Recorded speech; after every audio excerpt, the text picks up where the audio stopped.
आज दिन है सोमवार, तारीख 15 दिसंबर 2025। चलिए जानते हैं उत्तर प्रदेश की बड़ी महत्वपूर्ण और सिलेक्टेड खबरों को कुछ ही मिनटों में। वक्फ बोर्ड की मुश्किलें बढ़ी, अधूरी संपत्तियों के दस्तावेज बने भारी। बता दें दोस्तों, पंजीकरण बंद होने के बाद वक्फ बोर्डों ने माना कि उनके कई रिकॉर्ड बेहद पुराने थे, जिन्हें अपडेट करना आसान नहीं था।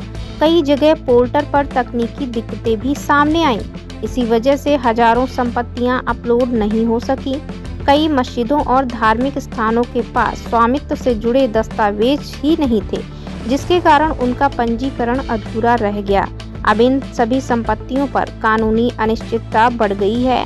वक्फ से जुड़े लोगों का कहना है कि अगर सरकार समय सीमा बढ़ा देती है तो वे और संपत्तियों को अपलोड कर पाते, लेकिन अब समय खत्म होने के कारण मामला अदालतों की तरफ जा रहा है। योगी आदित्यनाथ सरकार ने बड़े पैमाने पर नौकरी का ऐलान, चुनाव से पहले रणनीतिक कदम। जी हां, बता दें, हाल ही में यूपी सरकार ने युवाओं और महिलाओं के लिए बड़ी संख्या में सरकारी नौकरियां देने की घोषणा की है। Police, PCS, home guard, jail warden, अन्य विभागों सहित कई प्रकार के बम्पर भर्ती होंगी। सरकार का दावा है कि इन भर्तियों से युवा बेरोजगारों और महिलाओं को रोजगार के अवसर मिलेंगे, जो राजनीतिक दृष्टि से महत्वपूर्ण वोट बैंक हैं। योगी आदित्यनाथ सरकार ने बड़े पैमाने पर नौकरी का ऐलान, चुनाव से पहले रणनीतिक कदम। जी हां, बता दें, हाल ही में यूपी सरकार ने युवाओं और महिलाओं के लिए बड़ी संख्या में सरकारी नौकरियां देने की घोषणा की है। Police, PCS, home guard, jail warden, अन्य विभागों सहित कई प्रकार के बम्पर भर्ती होंगी। सरकार का दावा है कि इन भर्तियों से युवा बेरोजगारों और महिलाओं को रोजगार के अवसर। अयोध्या में पर्यटन और व्यापार में तेजी, राम मंदिर क्षेत्र में बड़ी भीड़।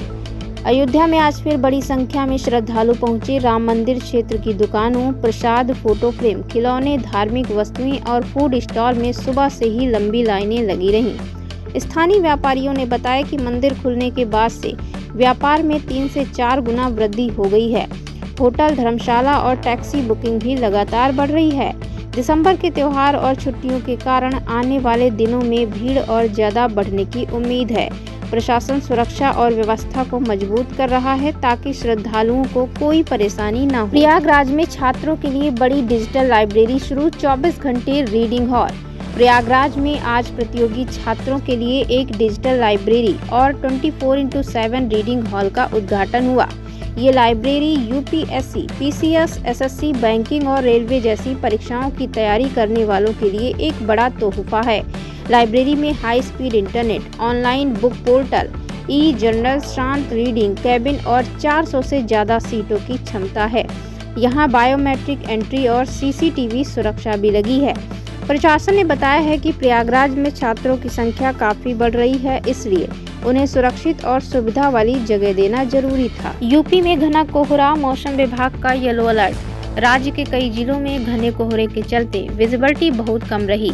मौसम विभाग ने गोरखपुर, लखीमपुर खीरी, सीतापुर और बहराइच में विशेष अलर्ट जारी किया है। सुबह सुबह सड़क दुर्घटनाओं में बढ़ोतरी देखने को मिली, इसीलिए लोगों को अनावश्यक यात्रा टालने की सलाह दी गई है। ट्रेनें भी धीमी गति से चल रही हैं। गोरखपुर बीआरडी मेडिकल कॉलेज में आधुनिक उपकरण लगे, इलाज होगा तेज और सटीक। बता दें कि गोरखपुर के बीआरडी मेडिकल कॉलेज में आज कई आधुनिक मेडिकल उपकरण लगाए गए हैं।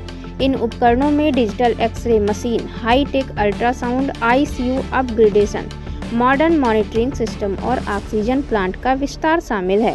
डॉक्टरों ने बताया कि सर्दी के मौसम में मरीजों की संख्या बढ़ जाती है, खासकर बच्चों, बुजुर्गों और गंभीर बीमारियों वाले मरीजों की। नए उपकरणों से इलाज में तेजी आएगी और मरीजों को बेहतर सुविधा मिलेगी।